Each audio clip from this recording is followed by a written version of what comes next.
Eco Tejas world class electric bike అతి తక్కువ ధరలోనే. సత్యనారాయణ గారు నమస్తే సార్. నమస్తే సార్, ఇప్పుడు ఈ చైనా నుంచి వచ్చిన ఈ హెచ్ఎంపివి వైరస్ కనుక దీని యొక్క వ్యాప్తి ఉధృతి కనుక పెరిగితే మరి మన ఇండియన్ గోల్డ్ మార్కెట్ పరిస్థితి ఏంది? మరి గోల్డ్ ధరలు అనేవి విపరీతంగా పెరిగిపోయే అవకాశం ఉందా, లేదంటే బాగా తగ్గే అవకాశం ఉందా? అండ్ అంటే ఈ మనం మనస్ఫూర్తిగా కోరుకుందాం ఈ వైరస్ అనేది రాకూడదనే కోరుకుందాం. ఇది రాకూడదు. ఒకవేళ ఇది మన చేతులు దాటి కనుక ఇంకా వ్యాప్తి ఉధృతంగా పెరిగితే అసలు గోల్డ్ మార్కెట్ పరిస్థితి ఎలా ఉండబోతోంది? ధరలని అసలు మనం ఎలా చూడగలం ధరల్ని? ఓకే, జనరల్గా ఏంటంటే మీరు అన్నట్లు ఏదైతే ఒక అనిశ్చిత పరిస్థితి, ఇది ఇప్పుడు మనకి అనుకోని పరిస్థితి. ఏది వార్ కానీ, ఇప్పుడు సపోజ్ ఇజ్రాయెల్ వార్లు కానీ, లేకపోతే రష్యా ఉక్రెయిన్ వార్లు కానీ, లేకపోతే బోర్డర్లో ఏవైతే మన భూభాగంలో చొచ్చుకో, ఇట్లాంటివన్నీ అనుకోని అనిశ్చిత పరిస్థితి. ఇప్పుడు మంది కూడా ఇటువంటిదే. ఇప్పుడు చైనాలో ఎక్కడో వైరస్ వస్తే మనకి కాదు, సంబంధం లేదు. కానీ మీరు అన్నట్లు ఏమవుతుంది, ప్రపంచవ్యాప్తంగా కేసులు పెరిగితే ఒకళ్ళు అంటే ఏం జరుగుద్ది, జర్నీ చేస్తారు. చైనాకి పోయేటోడు అని ఉంటాడు, చైనా నుంచి వచ్చేటోడు ఉంటాడు. ఎక్కడో ఒక దగ్గర ఎయిర్పోర్ట్లోనూ ఎక్కడో ఒక దగ్గర ఇక స్టార్ట్ అయింది అనుకోండి, ఆ కేసులు ఇక బయటపడటం మనం అవన్నీ వింటుంటాం, చూస్తుంటాం, జరుగుతున్నాయి అవే. అందుకని ఇక్కడ ఏం జరుగుద్ది, ఎప్పుడైతే ఇటువంటి అనిశ్చిత పరిస్థితులు ఏర్పడ్డాయో ఎక్కువ శాతం ఈ మన మార్కెట్లు కూడా ఒడిదుడుకులకు లోనవుతాయి. ఏది మన షేర్ మార్కెట్. కానీ గోల్డ్ మార్కెట్ మాత్రం పెద్దగా ఎఫెక్ట్ పడదు అనమాట. ఎందుకోసం అంటే గోల్డ్ అనేది ఎఫెక్ట్ ఎలాంటి పరిస్థితుల్లో అంటే ఈ వైరస్ అనే దాని మీద ఉన్న కొంచెం ప్రభావమే, అది వరల్డ్ మార్కెట్కి సంబంధించి. అయితే మీరన్నట్లు ఇప్పుడు గోల్డ్ మార్కెట్ ఎలా ఉంది అంటే 2024లో దేశాలే కొనుక్కుంటున్నాయి. ఇటువంటి ఏ యుద్ధ భయం వస్తుందో, అనిశ్చిత పరిస్థితి ఏర్పడ్డ గోల్డ్ రిజర్వ్స్ పెంచుకుంటున్నాయి. అనిశ్చిత పరిస్థితి అంటే ఏదన్నా జరగరాంది జరిగితే దేశాన్ని రక్షించేది గోల్డ్ నిల్వలే. ఏ దేశంలో గోల్డ్ నిల్వలు ఉంటే, సపోజ్ ఇప్పుడు ఇజ్రాయెల్ వార్ కానీ ఏదైనా వార్ జరిగింది, లేకపోతే ఇంకేదన్నా ప్రాబ్లం వచ్చింది, వాళ్ళకి ఎవరు అప్పిచ్చేది ఉండదు. వీళ్ళు అంటే ఎక్స్పోర్ట్స్ ఇంపోర్ట్స్ ఎప్పుడైతే జరగవో వాళ్ళ దగ్గర ఏవైతే పసిడి నిల్వలు అంటే బంగారం నిల్వలు ఉంటేనే అదే బేసిక్గా ఆ గోల్డ్ నిల్వలు ఇచ్చేస్తారు. దేశానికి సంబంధించినటువంటి మందులు అనుకోండి, ఫుడ్ అనుకోండి, అవన్నీ తెచ్చుకుంటారు. ఇప్పుడు ఈ వైరస్ తోటి కనుక ఏదన్నా జరిగినా ఇప్పుడు అప్పటి మాదిరి లేదు సిచ్యువేషన్. ఇక క్లోజ్ అయ్యేది కానీ ఏం లేదు, ఎవరి జాగ్రత్తలు వాళ్ళు తీసుకోవాలి. కాబట్టి గోల్డ్కి దీనికి ఏముండదు. గోల్డ్ మాత్రం వరల్డ్ మార్కెట్ రిలేటెడే, వరల్డ్ మార్కెట్ తోటే సంబంధం, వరల్డ్ మార్కెట్ తోటే లింకు. ఆల్రెడీ లాస్ట్ ఇయరే 40% పెరిగింది గోల్డ్ ఓవరాల్గా. మళ్ళీ ఇప్పుడు కూడా ప్రతి దేశం లాస్ట్ ఇయర్ 2024లో వాళ్ళే అంటే దేశాలే ఏమో ఎప్పుడు ఏ పరిస్థితి వస్తుందో, యుద్ధాలు ఉంటాయేమో అని అనిశ్చిత పరిస్థితిని గెస్ చేసి ఎప్పుడైతే గోల్డ్ ధర తగ్గుద్దో అప్పుడు కొనడం మొదలు పెడుతున్నాయి. ఎప్పుడైతే వాళ్ళు కొనడం మొదలు పెట్టారో మళ్ళీ గోల్డ్ ఏమవుతుంది, పెరగడం మొదలు పెడుతుంది. అందుకని మన పని ఏంటిది, ఈ సంవత్సరం గోల్డ్ విషయంలో 2025లో మార్కెట్లో ఏవైతే ఇటువంటి వైరస్ భయం అనో మార్కెట్ కొంచెం ఫాల్ కాగానే ఏమవుతుంది, ఆటోమేటిక్గా గోల్డ్కి పోతుంది. గోల్డ్ పాజిటివే. ఎందుకంటే గోల్డ్కి ఈ సంవత్సరం కూడా నా ప్రకారం అయితే పాజిటివే. ఎప్పుడు తగ్గితే అప్పుడు గోల్డ్ కొనుక్కోవటమే.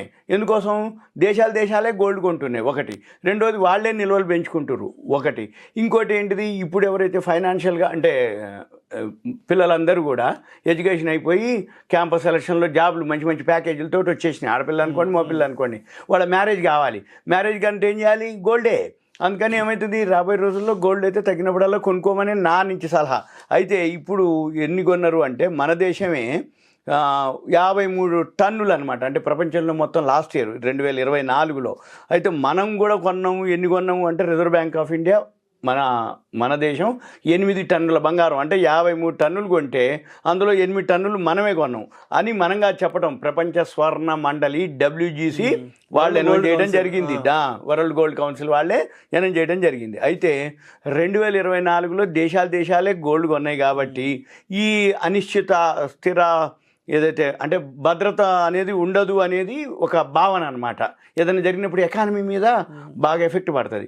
ఎకానమీ ఎఫెక్ట్ అంటే ఎక్స్పోర్ట్స్ ఉండవు, ఇంపోర్ట్స్ ఉండవు, ఎకానమీ కుంటుపడిపోద్ది. అప్పుడు దేశాన్ని రక్షించేది గోల్డే, నిల్వలు అనమాట. అంటే గోల్డ్ నిల్వలు ఎంత నిల్వలు మీ దగ్గర ఉన్నాయి అంటే అవే మిమ్మల్ని కాపాడుతాయి అనమాట. అంటే ఏదైనా జరిగినా అవి ఆ గోల్డ్ నిల్వల్ని ఇక్కడ ఇచ్చేసో పెట్టేసో అమ్మో తనఖా పెట్టో కుదవబెట్టో అక్కడి నుంచి మనం ఇంపోర్ట్ చేసుకోవటమా ఇంకేదన్నా ఉంటే తీసుకోవటం కోసం అది అన్నమాట జనరల్ జరిగేది. అందుకని ఈ ఈసారి మాత్రం మొన్న కొంచెం పట్టడం జరిగింది. ఇది అమెరికాలో ఆ ఎలక్షన్స్ టైంలో కొంచెం తగ్గింది. కానీ ఆ టైంలో ఎప్పుడైతే తగ్గిందో దేశాలే మళ్ళీ కొనడం జరిగింది.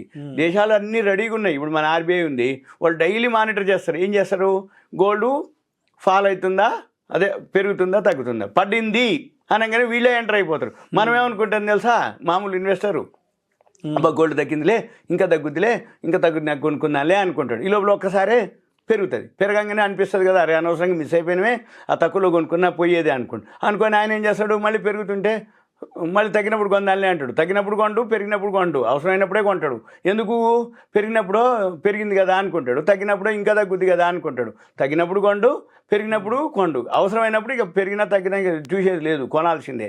అంటే మనం కూడా ఒకవేళ గోల్డ్ మీద కనుక ఎవరికైతే ఉందో ఈ హెచ్ఎంపీవీతో పని లేకుండా ఎప్పుడు తగ్గితే అప్పుడు ఎంత కొందలుచుకుంటే అంత యావరేజ్ చేసుకుంటూ పోతుండాలి. సపోజ్ మీరు మీ అమ్మాయో అబ్బాయో ఉన్నారు, అబ్బాయి అయితే కోడలికి ఇవ్వాలి బంగారు, అమ్మాయి అయితే అమ్మాయి పెళ్ళికి ఇవ్వాలి. మరి పెళ్ళికి ఇవ్వాలంటే 1 కిలోనో 1/2 కిలోనో అనుకోండి ప్లాను, అప్పుడు ఒక 10 గ్రాములు, అప్పుడు ఒక 50 గ్రాములు, అప్పుడు ఒక 20 గ్రాములు కొంటుండాలి. అంతే తప్ప తగ్గినప్పుడే మొత్తం కొనడానికి అనేది లేదు. పెరిగినప్పుడు అప్పటిదాకా వెయిట్ చేసేది లేదు. తగ్గినా కొనాలి, పెరిగినా కొనాలి, లేదు ఇవన్నీ ఎందుకులే అనుకుంటే గోల్డ్ ఈటీఎఫ్ ఉంటుంది.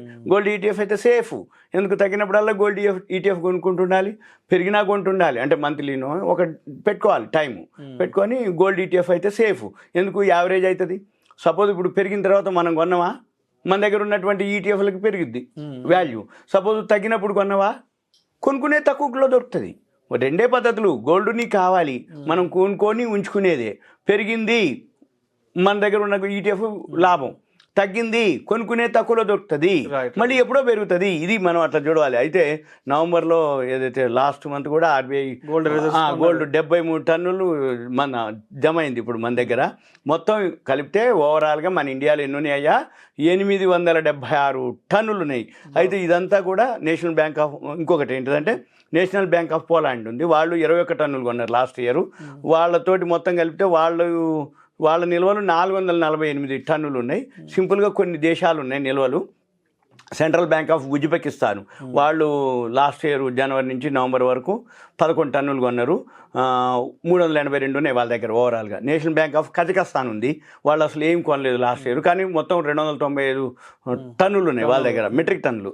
ఇక చైనా మాత్రం హైయెస్ట్ 34 టన్నులు కొన్నారు లాస్ట్ ఇయర్. ఓవరాల్గా ఈ వరల్డ్లోనే వాళ్ళకానే నిల్వలు ఎక్కువ, 2264 టన్నులు. అంటే అమెరికా డేటా లేదు, ఉన్న డేటా ప్రకారంగా అయితే చైనా వాళ్ళే హైయెస్ట్లో ఉన్నారు. ఇక సెంట్రల్ బ్యాంక్ ఆఫ్ జోర్దాన్ ఉంది, వాళ్ళకి 73 టన్నులు, కొన్నదేం లేదు.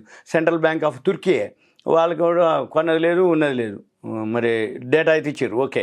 చెక్ నేషనల్ బ్యాంక్ అని ఉంది, వాళ్ళు కూడా 20 టన్నులు కొన్నారు. మొత్తం ఓవరాల్గా 50 టన్నులు ఉన్నాయి. ఉన్నదే మొత్తం 50, ఒక సంవత్సరంలోనే 20 టన్నులు కొన్నారు వాళ్ళు. అందుకనే లాస్ట్ ఇయర్ 40% పెరిగింది ఏది, గోల్డ్.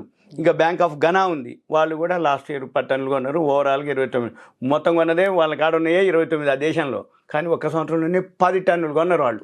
అంటే ఆ విధంగా మ్యానిటరీ. సింగపూర్ కూడా అంతే, 7 టన్నులు లాస్ట్ ఇయర్ కొన్నారు. ఓవరాల్గా 223 టన్నులు ఉన్నాయి. గోల్డ్ ఎప్పుడు తగ్గితే అప్పుడు కొనుక్కునేదే, కానీ దానికి ఇవన్నీ లేవు. ఎందుకోసం అంటే ఇప్పుడు ఏ టైంలో ఏ అనిశ్చిత పరిస్థితి వస్తుందో తెలియదు. కాబట్టి దేశాన్ని రక్షించిన, మన ఫ్యామిలీని రక్షించిన గోల్డే. Thank you sir, thank you so much. Okay, thank you.